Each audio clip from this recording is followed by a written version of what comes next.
Bueno, muy buenas tardes el día de hoy. Bienvenidos al nuevo ciclo de charlas de Mi Mapa. Esperando que todos estén muy bien. El día de hoy tenemos como invitado al excelentísimo embajador Gerson Rebanales, quien gustosamente aceptó la invitación el día de hoy para hablarnos del tema de la corte. Antes de darle entrada, vamos a hablar de el embajador de carrera por concurso, el doctor Gerson Rebanales, quien posee un postdoctorado en la Universidad Central, es PhD en Relaciones Internacionales e inició su carrera diplomática en el país que nos concierne a todos, que es Guyana. Y bueno, actualmente es el asesor principal de la Comisión Mixta en Defensa del Esequibo y la Fachada Atlántica de la Asamblea Nacional de Venezuela, presidida por el diputado William Dávila. Embajador Gerson, ¿cómo le va? Buenas tardes, ¿cómo está toda la gente de Mi Mapa? Muchas gracias por la invitación. ¿Me está Bueno, escuchando? bueno, estamos hoy, sí, perfectamente. En sí, embajador, queremos que nos pueda actualizar en cuanto al tema de la corte. Antes de ello, nos gustaría un pequeño briefing suyo, ya que leemos que usted inició carrera en Georgetown y que nos hable un poco de ello. Y bueno, y de ahí pueda tomar el rumbo al tema central del día de hoy. Adelante. Bueno, sí, a mí me tocó una época muy particular porque sucedió que a uno de nuestros embajadores en aquel momento asaltaron la embajada y salió un poco malogrado, desafortunadamente. Y en ese momento se produce el cambio de ministro del doctor Isidro Morales Pavol, con quien yo había ido 2 meses antes en una visita de exploración o sea que Isidro Morales fue uno de nuestros grandes diplomáticos y negociadores y que incluso llegó a tener algún tipo de propuestas de negociación y de salida a este largo conflicto. Entonces, en el momento que sale Isidro, había sucedido el asalto que habían dado a nuestra embajada. Y bueno, me nombraron para el exterior y me dieron Guyana. En una época, por hacer un poco de comentarios, de que las hijas mías las llevaba alguna avioneta que iba por alguna razón, no habían comunicaciones, sino que había que pasar y dormir una noche en Trinidad. Las niñas mías y veían, y había muy pocas casas que tenían televisión por satélite, aquellas antenas grandísimas. Bueno, el hecho era que las hijas mías veían las cuñas y veían, me acuerdo yo, un helado que nunca llegué a conocer, que era el Baskin Robbins, y me decían, papá, queremos comer helado. Le dije, no, hija, aquí no hay helado, es que está en la televisión, no, eso es en otra parte. Bueno, los trench en las calles eran corría el agua, no había canales, no había para desechos de agua sucia. La mezcla entre los amerindios, los hindúes, los asiáticos, la gente africana. Mira, era una cuestión bastante extraña y bastante, yo creo que digno de García Márquez. Si hubiera estado en ese momento por allá, podría haber escrito una novela. Me tocó también un momento muy crítico, fue el de la escasez de gasolina. Y Trinidad se cansó, ya no recibía más arroz, que era lo que exportaba Guyana, a cambio de petróleo, de gasolina. Y bueno, una crisis mucho peor que la que nosotros hemos padecido aquí. Y Venezuela en ese momento acuérdate que yo venía del Ministerio de Energía y Minas también, inicialmente.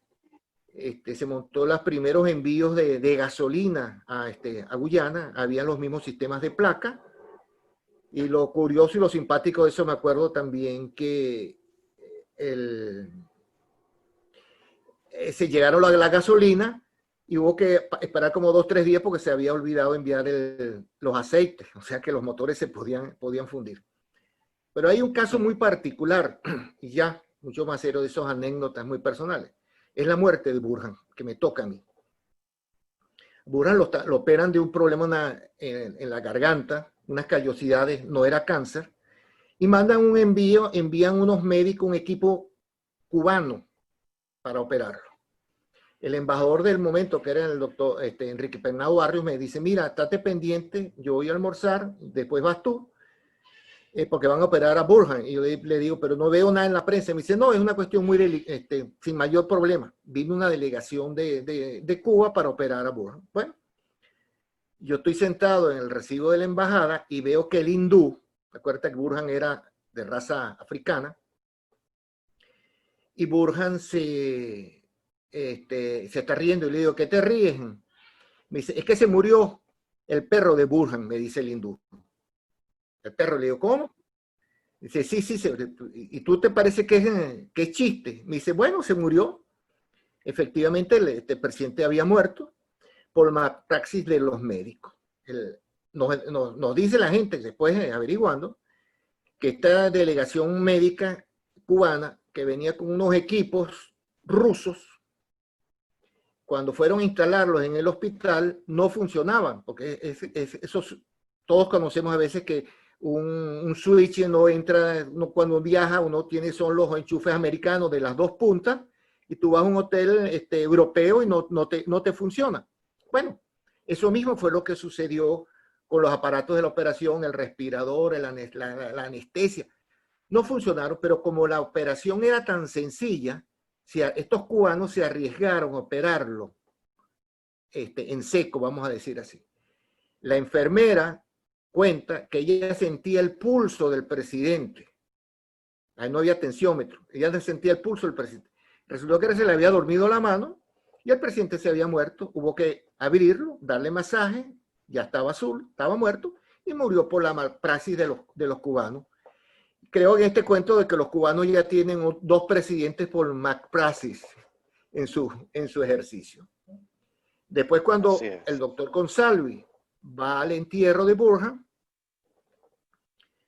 el entierro de Burhan, resulta que hubo que apresurarlo porque los aparatos que tienen ellos de aire acondicionado para mantener el cuerpo del presidente Burhan se echaron a perder y hubo que enterrarlo. Bueno, y se acabó la época de Burhan. Se acabó la época de los Burhan. Los cubanos pasaron a un segundo plano y bueno, ese es un cuento. Otro cuento que te puedo echar de mi época en Guyana es que uno de los individuos que asaltó la embajada, estaban las fotos del cadáver, del individuo, porque la policía dijo que habían agarrado al individuo y lo habían matado. ¿Ven? Y estaba el expediente en la embajada. O sea que en la embajada no entra la policía local. Y bueno, total que la foto del individuo en un féretro, me acuerdo yo que me lo mostró la gente de inteligencia, la gente de los agregados militares, me dicen, velo, lo veo. Un día me dicen, mira, vamos acompáñanos este fin de semana, fuera de Georgetown, viajamos, y cuando estamos en un bar de esos de mineros y gente que trabaja con madera, me acercan y veo el individuo que estaba, la foto del individuo que estaba en el féretro, era el individuo que estaba sentado jugando dominó. Esos son cuentos. Quien te testigo de eso, hay un famoso capitán que aparece en un libro que se llama 4 crímenes, 4 poderes.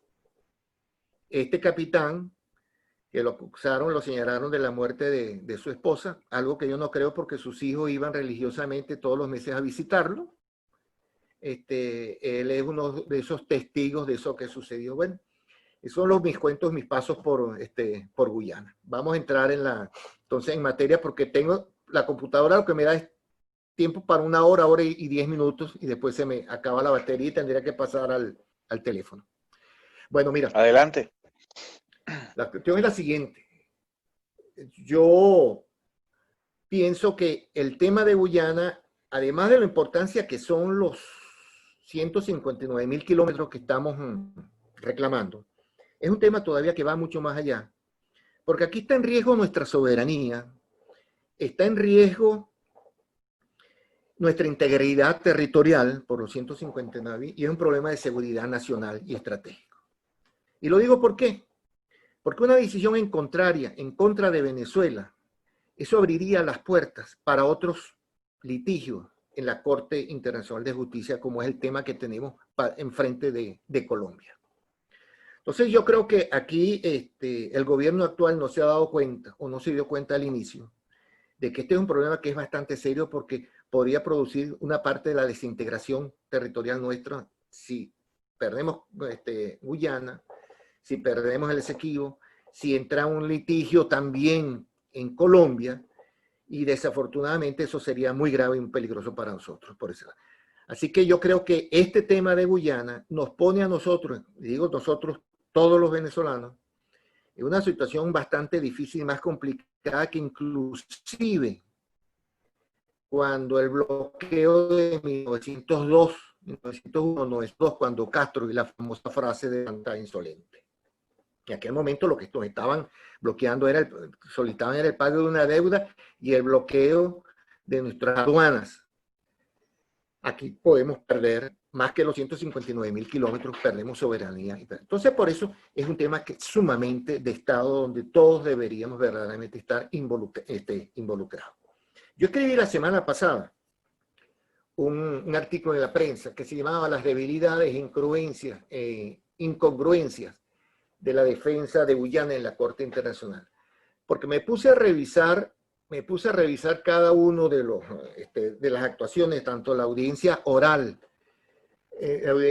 como después una réplica que le da el gobierno de Guyana al juez marroquí cuando hace una pregunta sobre el agotamiento de los pasos.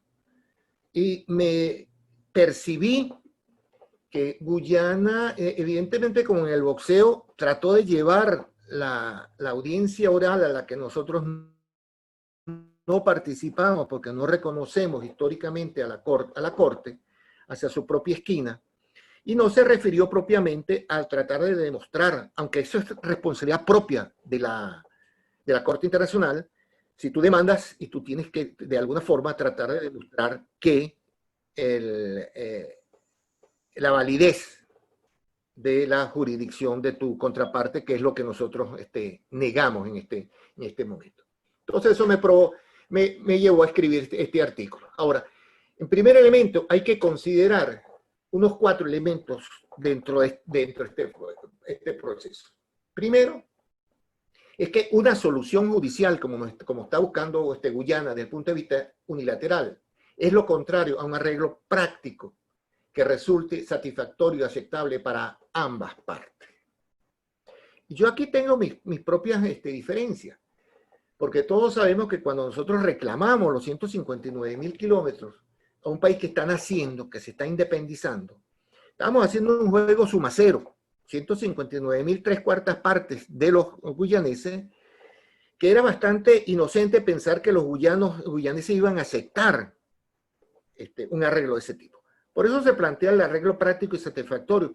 Yo era de la idea de un juego más bien ganar-ganar, como lo había planteado el doctor Isidro Morales Paul en buscando un cambio de territorio por el aseguramiento de cierta salida hacia el Atlántico. Pero bueno, esa es parte de eso.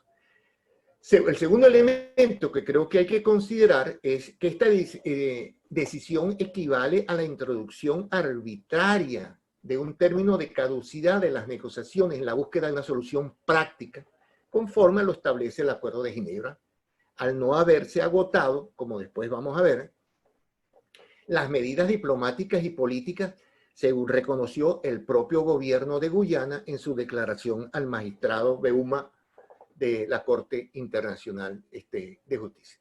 Y digo porque estas soluciones prácticas y satisfactorias tienen dos canales, la vía diplomática y la vía política, que pudieran llegar dos jefes de Estado en buscar esa solución al margen del 33 y una decisión entre ambas partes. Otro elemento a considerar es pretender que con el solo consentimiento del gobierno de Guyana, el secretario general de la ONU podría estar facultado para remitir el caso del Esequibo a la Corte Internacional de Justicia, lo cual constituye una infracción al objeto y el fin propio del Acuerdo de Ginebra, como todos sabemos.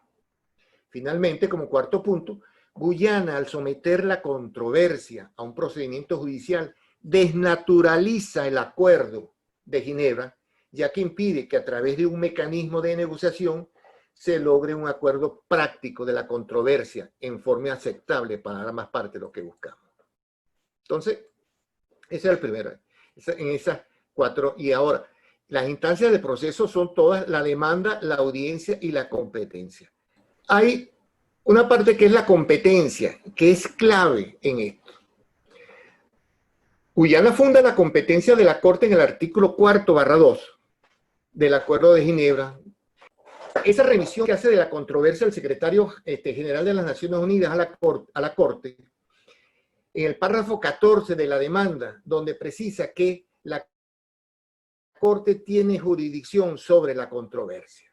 Guyana olvida u obvia en este manifiesto que la Corte debe asegurarse en efecto propio y mutuo si tiene o no jurisdicción antes de decidir sobre el fondo de la controversia, como lo dijo en su decisión relativa al caso de las pesquerías la Corte Internacional de Justicia, en el que afirmaba esa responsabilidad que tiene la Corte. Entonces, cuando la Corte tiene esa responsabilidad de empezar a buscar e investigar qué es lo que está sucediendo. La Corte, en tanto que como un órgano judicial internacional, está obligada a constatar el derecho internacional que se aplica y por consiguiente requiere, en un caso que caiga bajo el artículo 53 del Estatuto, como en cualquier otro caso, considerar bajo su propia iniciativa todas las reglas del derecho internacional que puedan ser relevantes para la resolución de la disputa. Y en eso es que tenemos que basarnos nosotros, y en eso es que esperamos que la Corte, al nosotros Venezuela no presentarse, la Corte trabaje en ese sentido, ya que es un deber de la Corte determinar y aplicar el derecho relevante en las circunstancias dadas de un caso.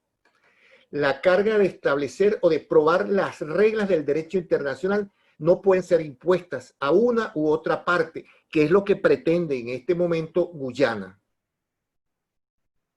No puede ser impuesta por ninguna forma en cuanto a derecho, ya que ese derecho de investigación descansa sobre la parte judicial, que es la Corte. En este caso, el deber de la Corte es proceder a este examen en su propia iniciativa, lo que es confirmada en el artículo 53 del Estatuto.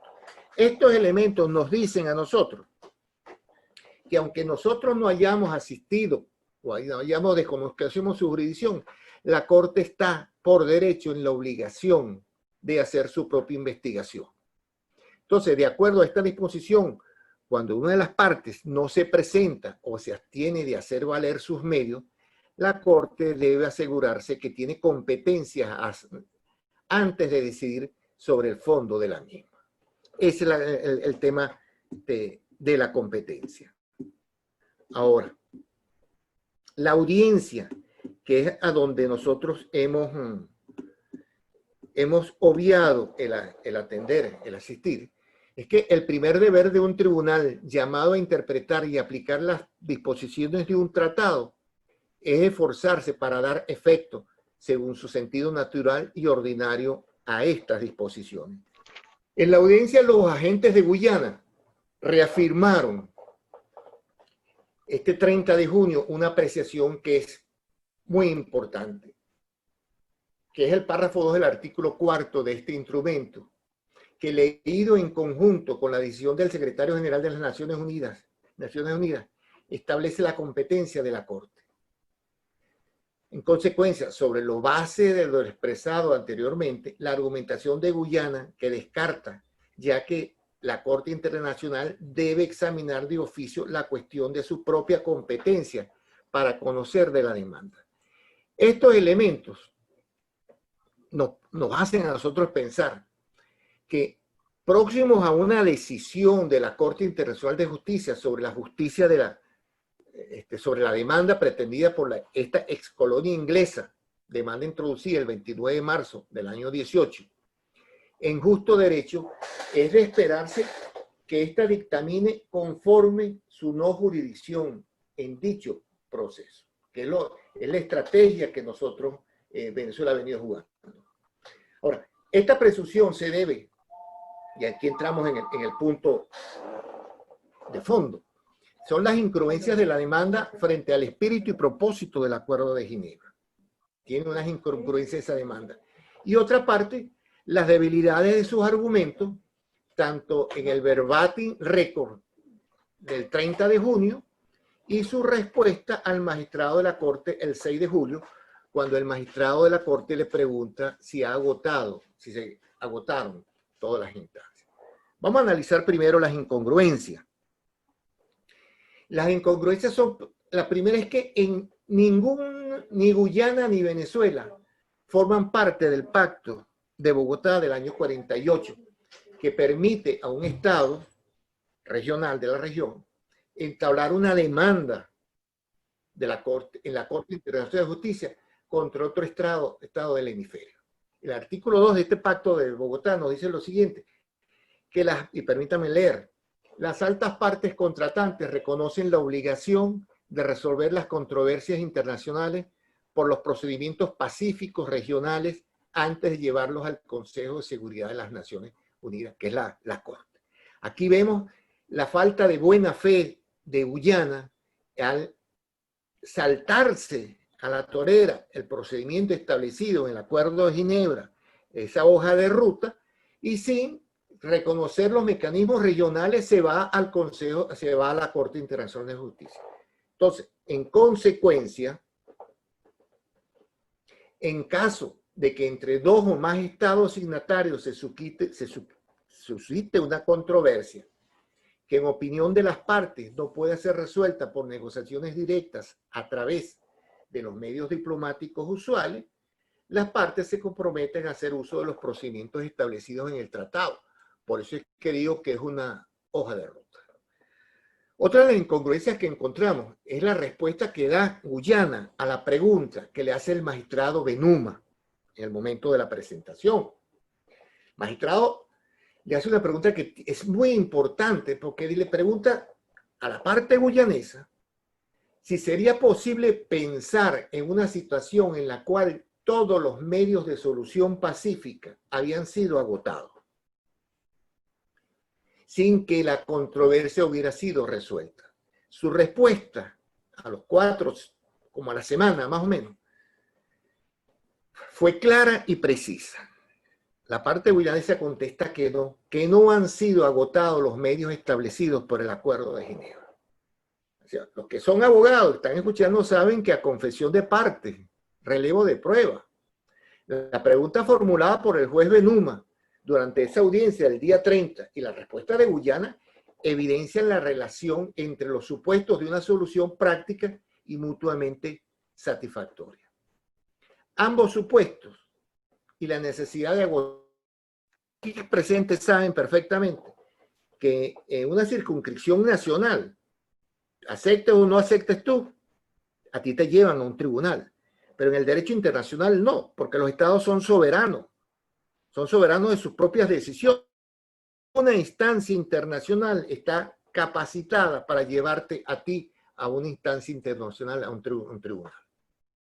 Entonces ahí vemos las incongruencias que tiene la defensa de Guyana ante la Corte. Primero, viola o no respeta las normas regionales, el Pacto de Bogotá. Y después, no agota las instancias y sin embargo trata de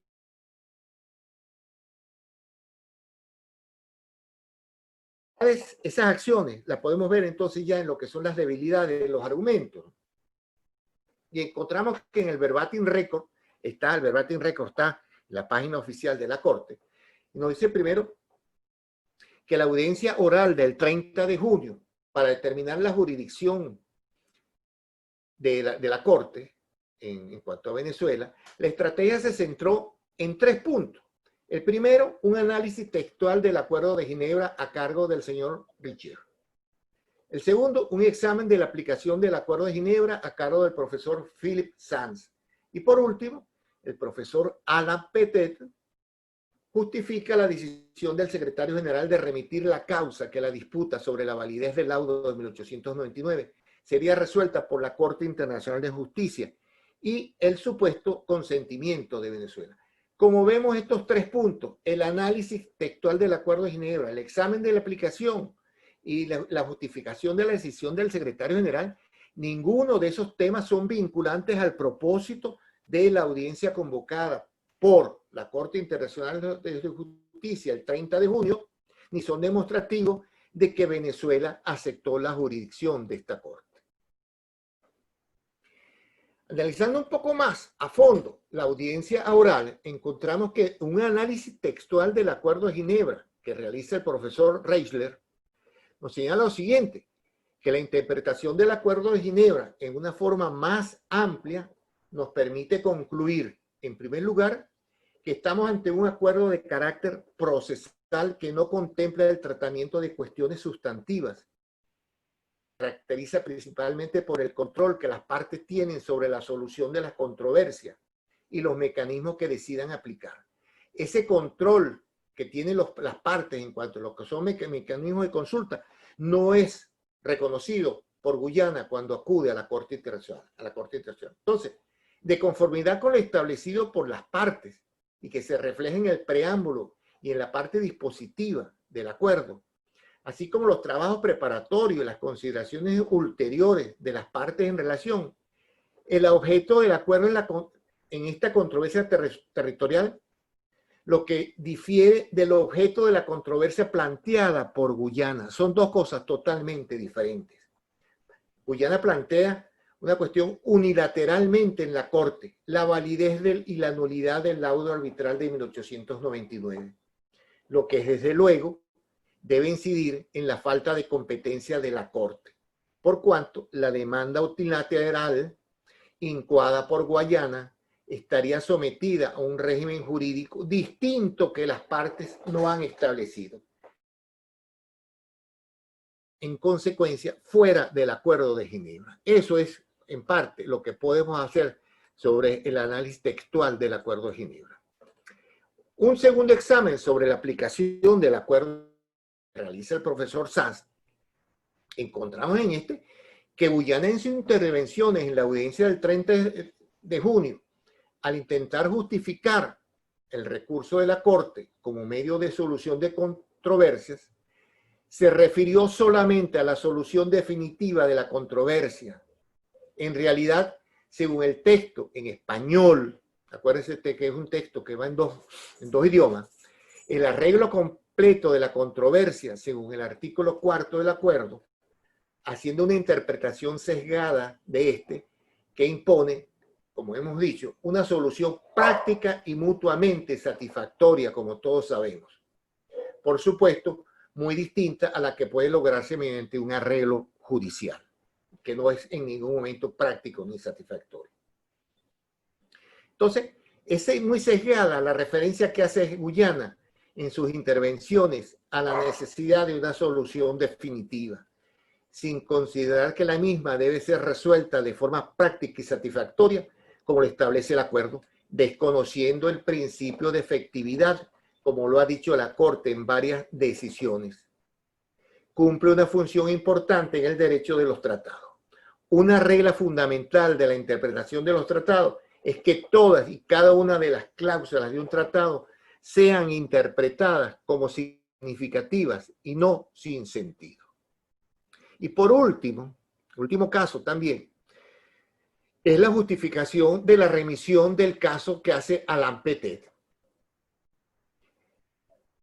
En principio, bueno, el secretario general se extralimita en sus funciones. Pero en cuanto a la escogencia que realiza el secretario general por medio de una solución de controversia, el contenido del artículo 4/2 es claro en el sentido de que se deriva de la misma letra de esta disposición y del acuerdo visto integralmente que exige, por una parte, el consentimiento de las partes para recurrir a ella y por la otra, el agotamiento de todos los medios políticos de solución previstos en el 33 de la Carta, lo cual remite el mismo acuerdo antes de recurrir al arreglo judicial, dada la naturaleza y el objeto de los fines del acuerdo. Pero cuando hablamos de acuerdo satisfactorio y práctico, estamos descartando el tema judicial. Y en un caso extremo que pudiéramos pensar del arreglo judicial, que dice, bueno, sí está bien, está contemplado en el 33 y lo aceptamos, no, porque la Corte tiene también su propio dispositivo interno donde se reserva el derecho de admisión, como es la manifestación expresa del reconocimiento de la instancia, de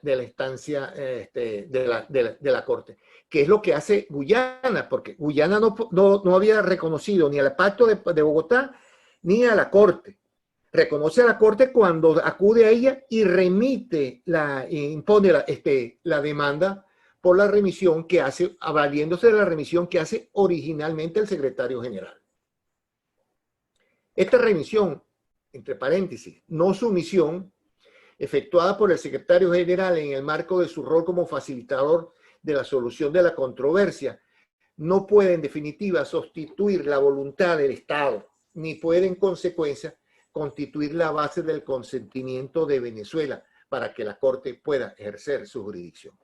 Por eso es que yo señalo que en justo derecho deberíamos nosotros salir airosos de esta situación.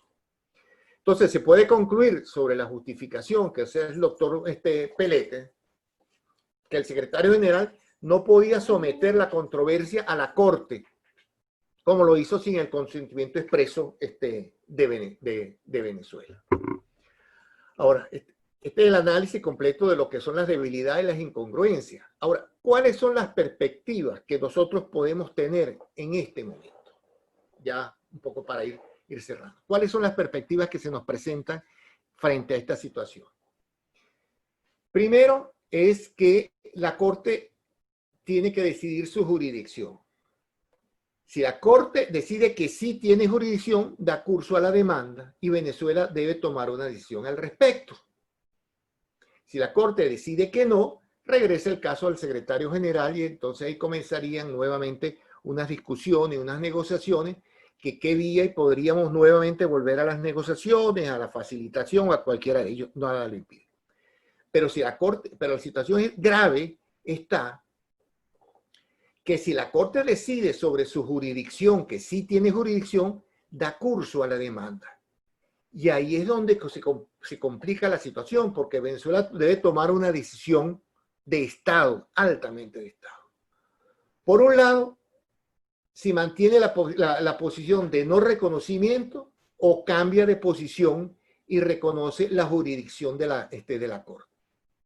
Hoy en día estamos todos fuera de esa decisión. Es una decisión que corresponde por Constitución al propio presidente de la República, a quien conduce la política exterior, conduce las relaciones internacionales, y sería un cambio total.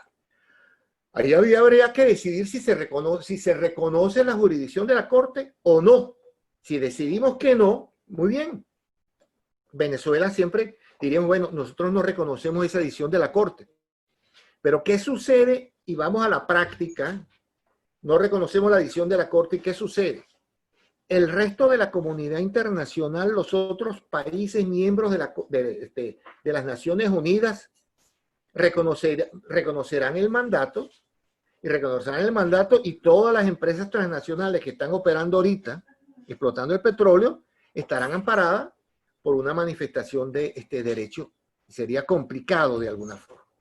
Si cambiamos la estrategia, y estos únicamente son escenarios que estamos haciendo aquí, bueno, habría que entrar en el fondo.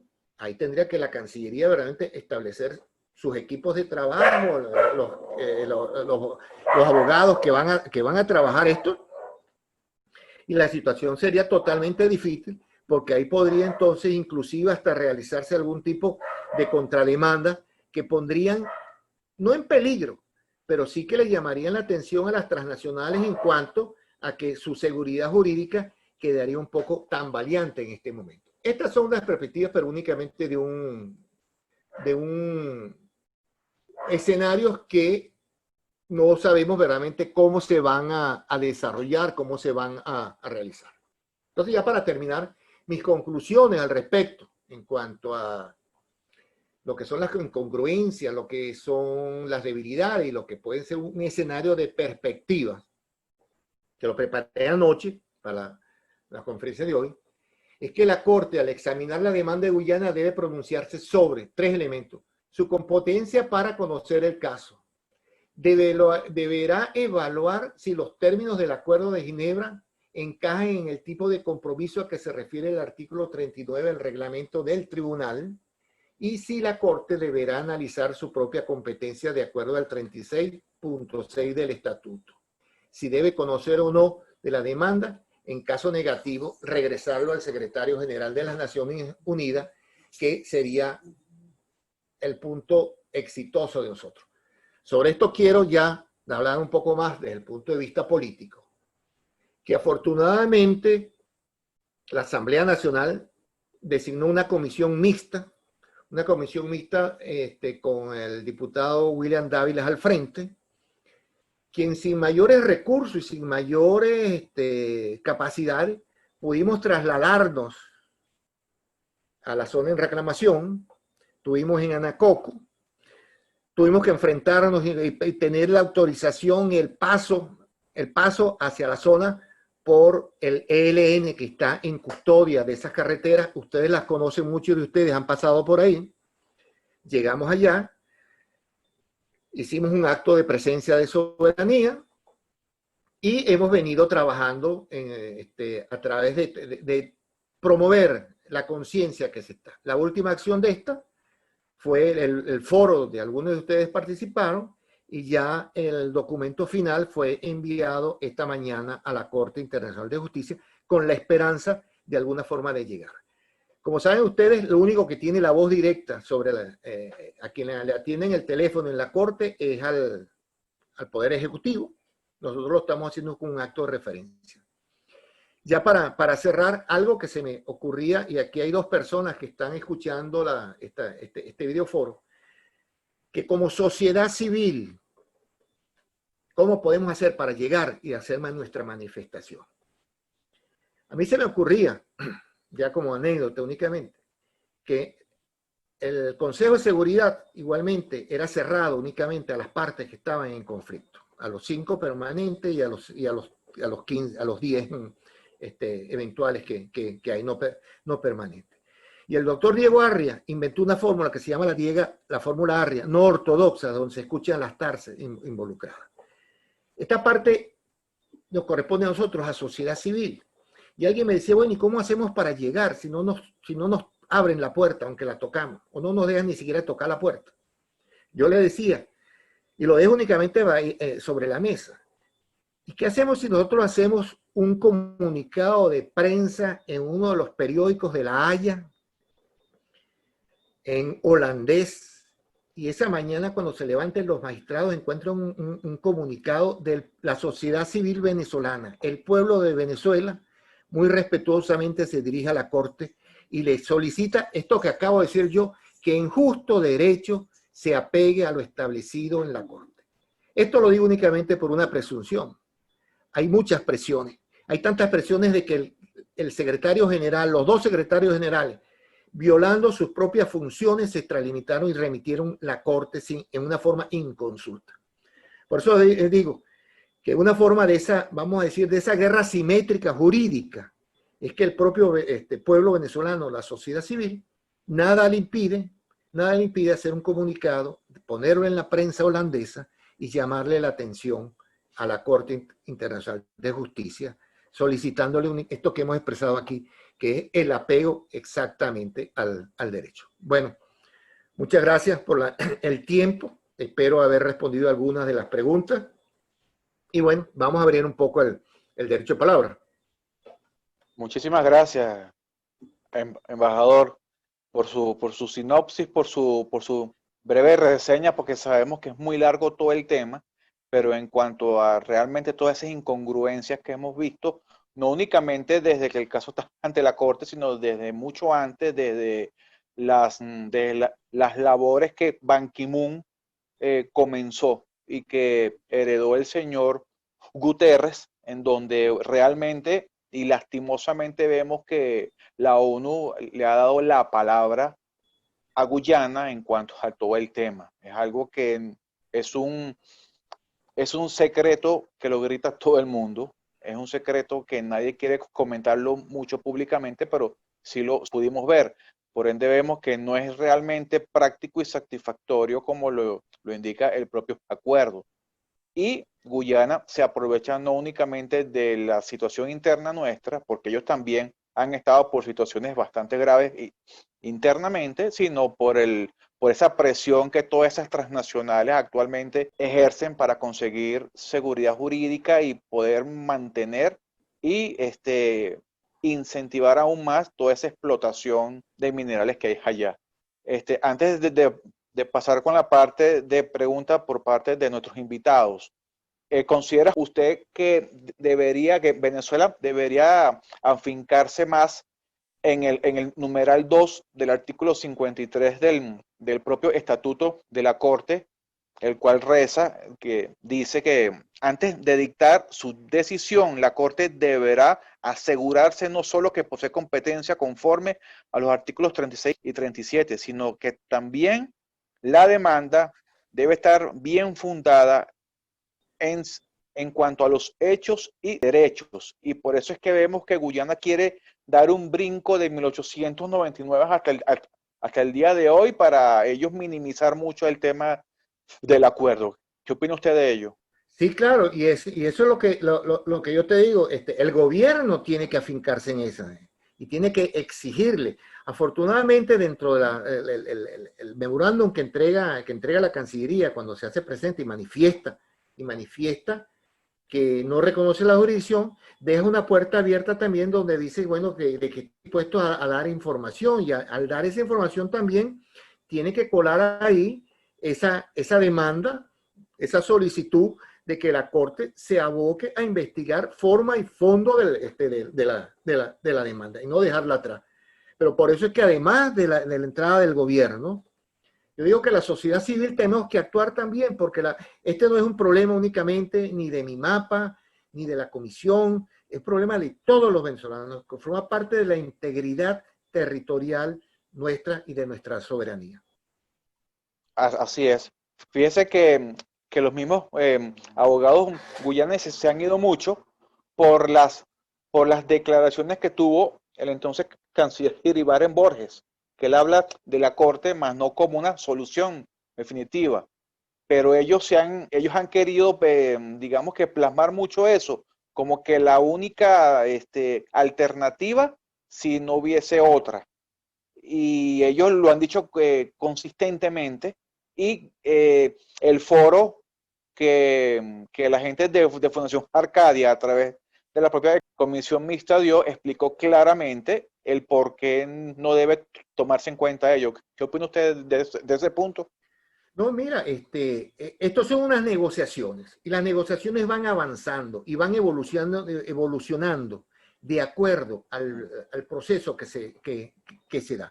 Si bien el doctor Iribarren Borges en aquel momento planteó eso como una de las tantas alternativas, pero se firmó un acuerdo entre las partes. Acuérdense que lo firmó fueron Venezuela y la Gran Bretaña. Guyana no tenía facultades para firmar ese acuerdo. Guyana era una colonia en ese momento.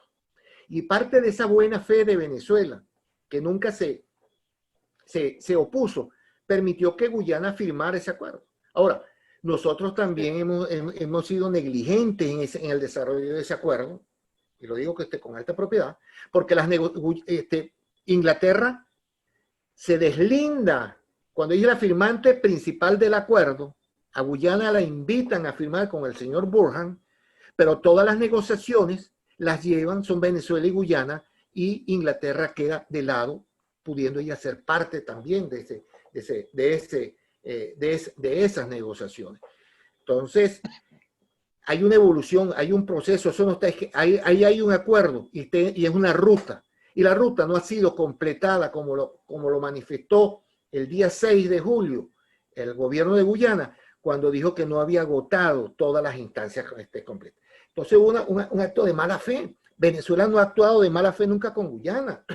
Cuando Guyana se independiza, Venezuela podría haber objetado su ingreso a la OEA, porque la Carta de la OEA establece que los países que tengan problemas territoriales, como pueden ser Belice o como era Guyana en este caso, necesitaban la aprobación del Estado demandante, y Venezuela no utilizó ese elemento como una carta de negociación. Venezuela actuó de buena fe para que hoy en día Guyana utilice unas artimañas para tergiversar, lo que sí, como no, el doctor Ibarren planteó eso, pero planteó al final eso, se montó en un paquete, vamos a llamarlo así, que es el artículo 33, con dos condiciones: la solución práctica y satisfactoria del acuerdo. Y la vía judicial en ninguna parte entendemos, porque la ley es la ley y dura lex. Ok. ¿Cree usted que este año se dé mismo la deliberación? ¿Qué llamas tú por la decisión o la decisión de la Corte, el dictamen de la Corte? Sí, exactamente. Mira, sí. yo creo que eso debe salir pronto, porque yo creo que hay muchos intereses con ciertas presiones al respecto. Ya lo dijo Greendy, sí, que él mismo dijo que este mismo año, fíjese que Greendy, siendo del partido opositor al señor Irfan, él fue llamado nuevamente para que se mantuviese, porque es la única persona que maneja el tema actualmente. Lo otro es, ajá, dígame. Si tú ves la delegación de Guyana, la delegación de todas, creo que son como 14, 15 personas. Y de esas, 2 personas son de la época cuando yo llegué a Guyana en el año 86. En cambio, nosotros no tenemos esa memoria histórica. Nuestra gente, mira, la semana pasada íbamos a rendirle en este momento un reconocimiento a todo lo que hizo el profesor Rafael Sureda. Así es. Un investigador, un gran defensor de nuestra frontera. Así es. Bueno, fíjese que el propio Sridhar Rampal encabeza todo eso y él fue firmante del año 66. O sea, que ellos tienen una gente preparadísima y para ellos sí es un asunto de Estado. Ellos no están viendo partidos ni nada. Pero bueno, ese es otro tema. Por último, por parte nuestra, la respuesta que dio Guyana al juez de Marruecos, ¿por qué él la dio? Perdón, ¿por qué fue publicada tan tarde? No hay ningún estatuto que diga que eso tenía un tiempo prudencial y que tenía que salir dentro de la propia página web, eso. Mira, no sé, no te puedo decir si tiene un tiempo limitado. La audiencia fue 30 y salió al final, la fecha del documento es el día 6, que salió retardado en la página web. Bueno, mira, ya esos tendrán problemas de internet como los tenemos nosotros. No te puedo decir que establece la propia, el reglamento sobre la presentación de la documentación. Ok, vamos a pasar ahora por las preguntas de nuestros asistentes el día de hoy. Recuerden levantar su mano por Zoom y les pedimos que sean breves, por favor. Comenzamos con el señor Ricardo de Toma. Buenas noches. Ricardo. Sí, adelante. ¿Qué tal, Jorge? Buenas noches. Gracias por el derecho a la palabra. Me gustaría en principio agradecer al embajador Rebanales su participación en el evento, sus consideraciones que generan un aporte importante para el estudio de la causa. Afortunadamente contamos hoy con esta plataforma que nos permite registrar consideraciones importantes de personas que han dedicado sus energías y su capacidad de servicio a la defensa de la causa de la nación. Y hoy, bueno, a pesar de la vigencia de esa pandemia, contamos con este tipo de tecnologías que nos permiten tener un dossier para continuar estudiando este tema. Embajador Rebanales, buenas noches. ¿Cómo estás, Ricardo? ¿Cómo te va? Muy bien, embajador. Agradecido por su presentación. Quisiera hacerles algunas preguntas derivadas de algunos escenarios hipotéticos. Sabemos que en la demanda que presenta Guyana ante la Corte Internacional de Justicia, el objeto de la demanda difiere totalmente del objeto del Acuerdo de Ginebra. Y eso es una realidad que de cierto modo fue reconocida por los juristas que participaron en el foro de la Fundación Arcadia. Cuestión que ya habíamos sometido al ejercicio a lo interno diversos estudiosos del tema en la materia. de la materia en Venezuela.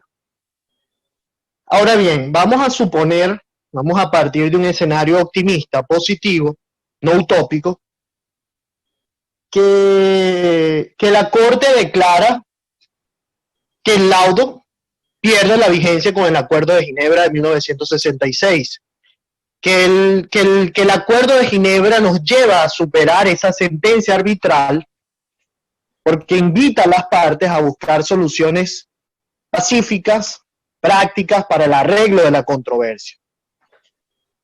Si eso ocurre, y no sé si se entiende la pregunta que estoy realizando, el escenario que estoy colocando, si eso ocurre, tal situación nos llevaría a tener que impugnar o a contestar el Tratado de Washington de 1897 que rige, que regula los procedimientos arbitrales.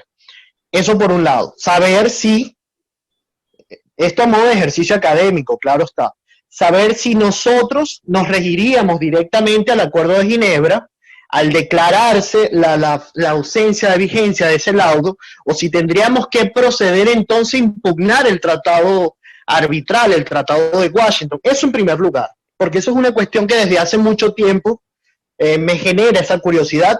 Yo considero que deberíamos prepararnos también para impugnar lo que ocurrió en ese Tratado de Washington, a pesar de que Venezuela pasó 19 años solicitando la intervención estadounidense. Sabemos cuáles fueron lo que se determinó en ese Tratado de Washington, como por ejemplo el tema de la cláusula de los 50 años para constituir un buen título, y además el tema de la representación y elección de los jueces.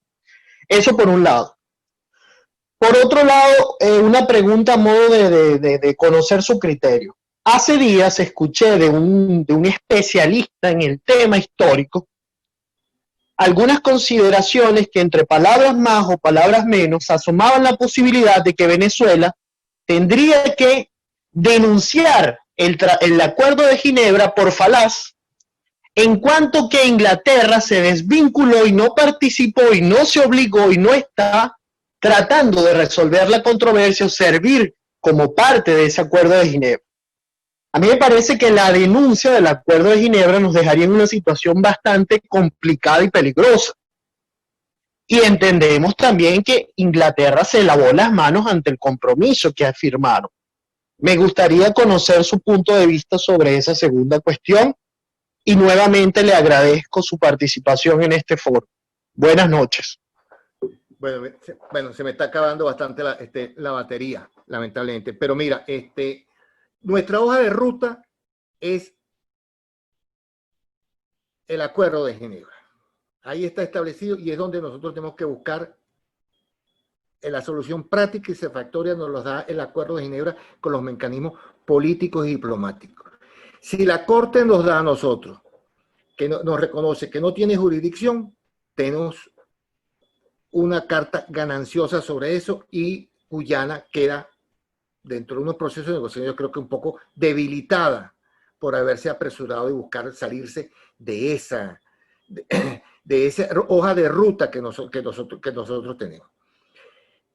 Me parece verdaderamente desacertado el pensar que nosotros nos vamos a desvincular del Acuerdo de Ginebra cuando fue un logro en cuanto a que las partes reconocieron de que había esa demanda y existía esa reclamación. Así que no lo comparto por ese lado. Mira, el entrar en el Tratado de Washington, no soy abogado, no soy jurista al respecto, pero yo creo que entrar ya en esa parte es más bien, yo creo que complicar la situación. Siendo nosotros gananciosos, teniendo nosotros una carta, como puede ser el que la Corte reconoce que no tiene jurisdicción, amarra a las partes a una mesa de negociaciones a buscar una salida. Y la presión de esas negociaciones, para mí, son las transnacionales que entonces quedarían en un estado de inseguridad jurídica, sin saber qué es lo que le puede ser para sus inversiones. y a Guyana se le pondría también un obstáculo más en el promisorio futuro que tiene en cuanto a que son esos ingresos petroleros. Ok, muchísimas gracias a Ricardo. Vamos a pasar al señor Antonio Castillo. Bueno, buenas noches a todos. Muchas gracias, embajador, por acompañarnos esta tarde-noche. Y mi pregunta, quizás no tiene tanto fundamento diplomático, porque le voy a proponer una situación que nunca ha ocurrido, que yo sepa, nunca ha ocurrido. Si todos sabemos que los secretarios generales, tanto Ban Ki-moon como Guterres, se excedieron en sus atribuciones, ¿no existiría una posibilidad futuro de que Venezuela, no sé si a través de una demanda o a través de algún otro mecanismo, los haga, no sé, no voy a decir pagar porque suena muy feo, pero sí que consigan en contra de ellos algún tipo de sanción? Y también se lo digo por lo que está ocurriendo ahorita con todo el tema de la pandemia, que vemos como, por ejemplo, los Estados Unidos están muy insatisfechos con lo que ocurrió con la Organización Mundial de la Salud.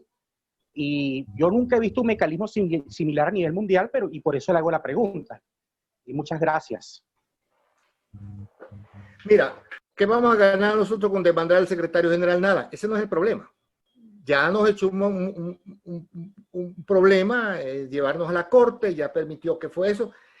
Venezuela ha podido en ese momento realmente protestar enfáticamente, con mucho más fuerza en ese momento, cuando el señor Ban Ki-moon lo manifestó, cuando lo remitió Guterres, pero ya eso pasó. Ahorita el problema nuestro es en sentarnos con Guyana en una mesa de negociaciones. No vamos a hacer nada con estar demandando al señor Guterres.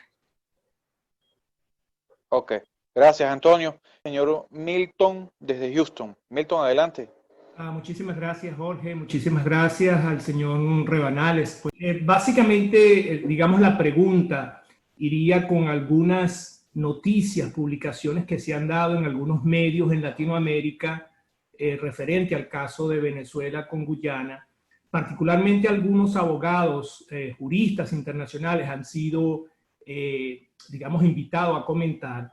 Y más o menos dos de ellos, en el caso de Colombia y en el caso de México, hablaban sobre que el punto básico del artículo 53 de la Corte Internacional, que dice que bueno, cuando las partes, cuando una de las partes no comparece ante la Corte o no defiende, digamos, su caso, la otra parte puede recurrir a la Corte para decir a favor de su reclamo.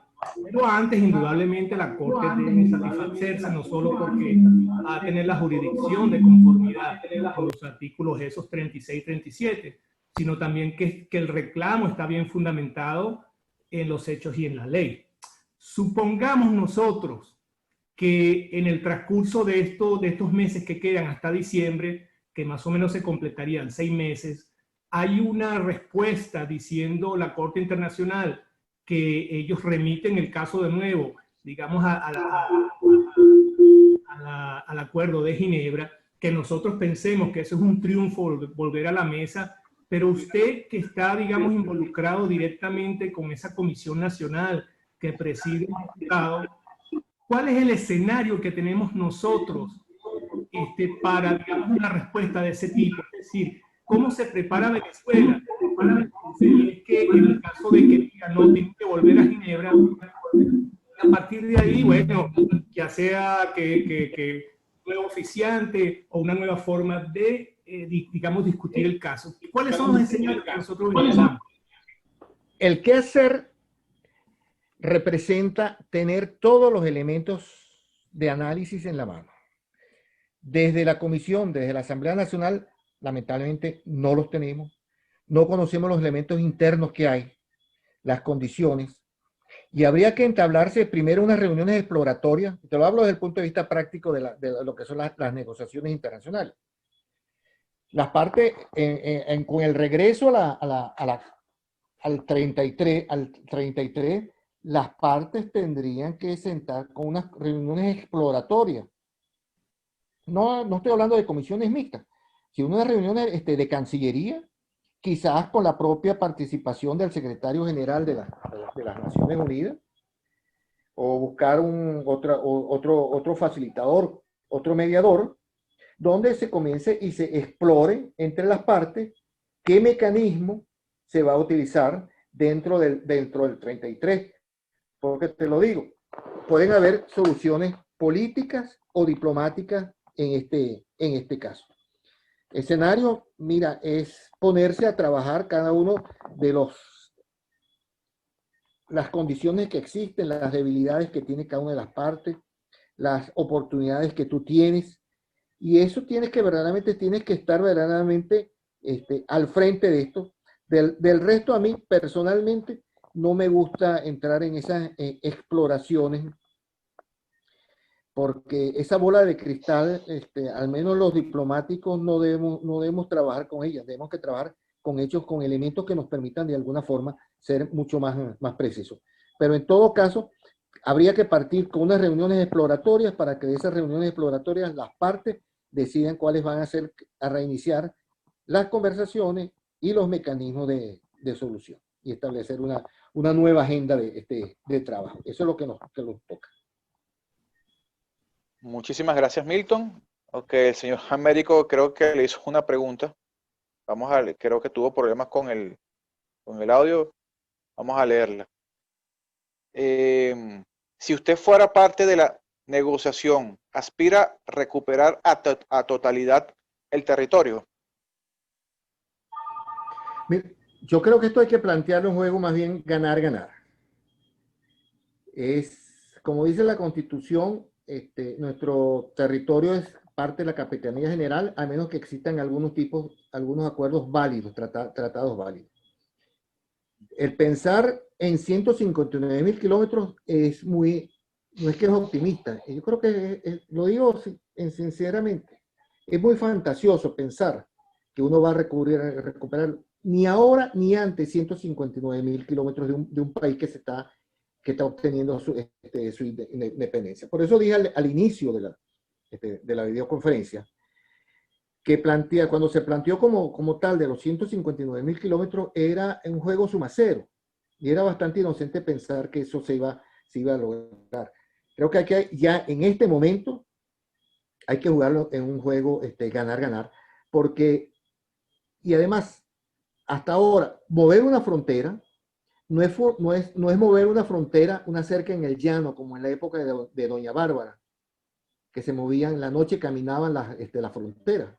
Hoy en día, eso no puede ser que usted le va a decir a una comunidad, este es su nuevo himno nacional, usted ahora habla otro idioma y usted ahora tiene otro presidente. Eso inclusive creo que puede ir hasta contra los propios derechos humanos de una población. Entonces, yo personalmente no es que no sea optimista, no soy realista en cuanto a que eso pueda suceder.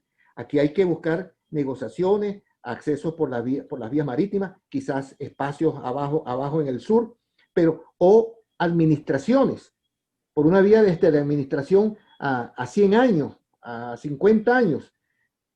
Eso se consigue en una mesa de negociación con la buena voluntad y la buena fe que puedan tener las partes y efectivamente con algo de presión, tener mecanismos de presión en la mesa. Pero para esos mecanismos de presión tienes que estar tú donde se toman las decisiones.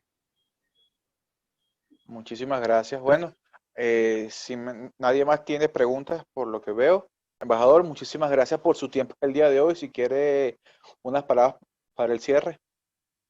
Bueno, muchas gracias por su atención. Espero haber de alguna forma dado algunas luces dentro de lo que significa este problema. Como ratifico, quizás para nuestras relaciones internacionales, para nuestra relación este es uno de los momentos más complicados y más difíciles porque está en juego nuestra soberanía, nuestra seguridad territorial.